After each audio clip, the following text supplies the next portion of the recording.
पाकिस्तान में मजहबी तालीम के नाम पर किस तरह आतंकवाद के कारखाने चलाए जा रहे हैं, ये शक एक बार फिर मजबूत हुआ है। कराची के एक मदरसे पर छापा मारकर पुलिस ने 54 छात्रों को आजाद कराया। अंदेशा इस बात का है कि उन्हें आत्मघाती हमलावर बनाने के लिए आतंकवाद की ट्रेनिंग देने के लिए रखा गया था।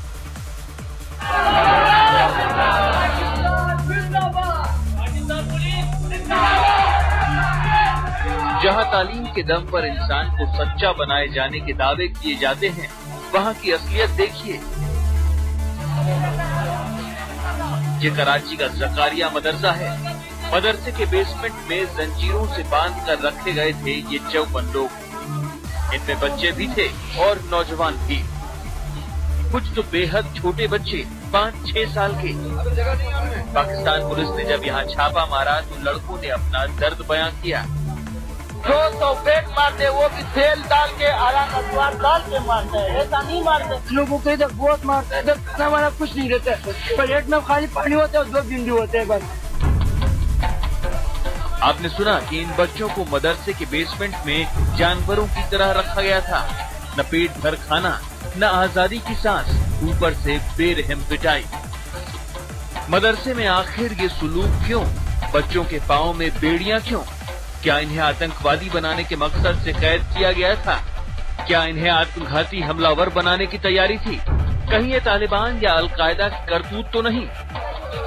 पुलिस को शक है कि ये उन मदरसों में शामिल है जहां मजहबी तालीम और जिहाद के नाम पर बच्चों के दिमाग में जहर भरा जाता है।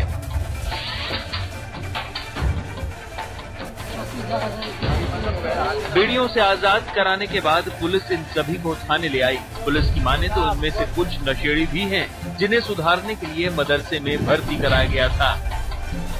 हैरत की बात ये हुई कि कई बच्चों के रिश्तेदार अपने बच्चे को साथ ले जाने को राजी नहीं थे। उन्होंने जो वजह बताई वो भी चौंकाने वाली थी। हम बच्चों को लेने नहीं आए, हमसे नहीं संभाला जा सकता है। हम लेने के लिए हरकतें करेंगे, चोरियां करेंगे, लेने के लिए नहीं आया। हुकूमत का भी ये जो इसने लेकर ये चोरियां करेंगे, चिकित्सा करेंगे, पुलिस घरों पे छापे मारेगी। एक मदरसे की ये कड़वी सच्चाई जाहिर होने से पाकिस्तान सरकार की फिक्र भी दिखाई दे रही है। Obviously, those 50 boys who have been kept in such environments like an animal, and then they are motivated. See the aggression which they will get against society, against their own teachers, against other people. So you cannot expect anything positive from that. But you can expect aggression, because aggression breeds aggression.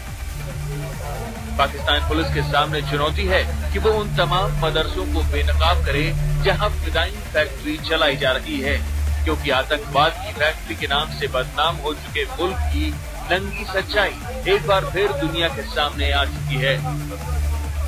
आज तक bureau. इसी खबर पर बात करने के लिए पाकिस्तान के सीनियर जर्नलिस्ट मोहसिन रजा साहब हमारे साथ जुड़ रहे हैं सीधे पाकिस्तान से। रजा साहब, क्या मामला है? ये सिर्फ तालीम देने का बहाना है या टेररिज्म की ट्रेनिंग भी दी जा रही थी? क्या है ये? वहां से जो लड़के पकड़े गए हैं तकरीबन 70 से ज्यादा, उनका ये कहना था कि उनको ये कहा जाता था कि इससे उनकी तालीम के बाद उनको ट्रेनिंग के लिए तालिबान के पास भेजा जाएगा। यहाँ पर ट्रेनिंग नहीं दी जाती थी, लेकिन यहाँ पर उनको ज़हनी तौर पर उस ट्रेनिंग के लिए तैयार किया जाता था। रजा साहब, कैसे पुलिस को इस बारे में इत्तला मिली, खबर मिली कि इतने सारे तादाद में बच्चे और जवान वहां पर कैद हैं?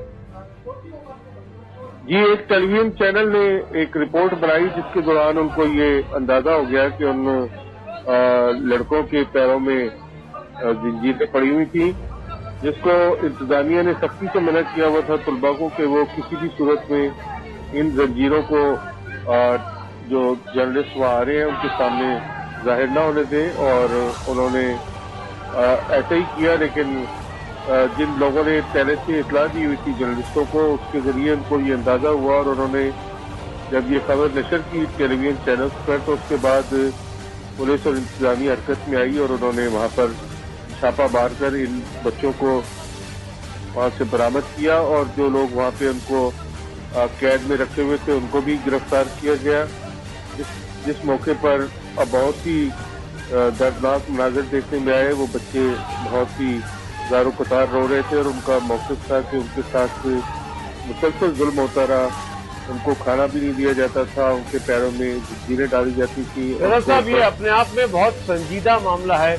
इतनी बड़ी तादाद में बच्चे और जवान वहां पर एक साथ कैद थे जंजीरों में और उनको छुड़ाया गया है। और ये बच्चे खुद बोल रहे थे कि इनको तालीम के बाद तालिबान के पास भेजा जाना था, जैसे कि आप खुद बता रहे हैं। क्या आपको लगता है कि इस तरह के और जगह भी मदरसों में और जगह भी इस तरह की घटनाएं हो सकती हैं? ये यकीनी तौर पे ऐसा हो सकता है, इसको रूल आउट नहीं किया जा सकता, लेकिन ये तो एक ऐसी जगह थी जहाँ पर खुद तलबा ने इसका एतराफ़ किया और उन्होंने बताया है कि यहाँ पर उनको इस मकसद के लिए तैयार करते थे। लेकिन मैं यहाँ आपको एक और बात बताता चलूँ कि ज्यादातर जो यहाँ पर तलबा ज़ेर तालीम थे वो ऐसे थे जिनको उनके घर वालों ने जबरदस्ती यहाँ रखा हुआ था ताकि उनको जो नशे की आदत थी या उनके अंदर जो बुराइयां थी उनको जबरदस्ती दूर करवाया जाए। और ये बहुत ही अफसोसनाक और बहुत ही खतरनाक ट्रेंड है जिसका वहां से पता चला है। साहब, क्या माना जाए कि ये पाकिस्तान की हुकूमत की तरफ से एक बहुत बोल्ड स्टेप था, इस तरीके से बच्चों को छुड़ा लेना और खुद इन लोगों के बारे में उनको क्रिटिसाइज करना कि इस तरीके से इनको रखा गया। और दूसरा सवाल, क्या इस मदरसे में जहां पर ये बच्चे बरामद हुए हैं वहां से कुछ गिरफ्तारियां भी हुई हैं या हो सकती हैं? ये वहां से गिरफ्तारियां हुई हैं और उन्होंने कोई तकरीबन 5 अफराद को गिरफ्तार किया है और जो मदरसे के मालिक और एडमिनिस्ट्रेटर थे वो वहां से लापता हो गए, फरार हो गए। वो उनकी गिरफ्तारी के लिए कोशिशें की जा रही हैं। तवक्को है कि वो जल्द गिरफ्तार हो जाएंगे और मैं समझता हूं कि ये एक ऐसा स्टेप है जिसके नतीजे में अगर इस किस्म के दूसरे मदरसे हुए तो वहां पर कैद तलबा को भी एक रोशनी मिलेगी और उनको भी ये समझ आएगी कि अगर वो किसी तरीके से मीडिया को या इंतजामिया को आगाह कर दे ऐसे मदरसों के बारे में तो वहां पर भी कार्रवाई हो सकती है। जी रजा साहब, शुक्रिया इस पूरी बातचीत के लिए। कुल मिलाकर एक बहुत बड़ा आप कह सकते हैं कि कामयाबी है पाकिस्तानी पुलिस के द्वारा, जहां पर 70 से आसपास लोग पकड़े गए हैं मदरसे से जिनको जंजीरों में जकड़कर रखा गया था और तालिबान की तरफ भेजने की उनकी तैयारी की।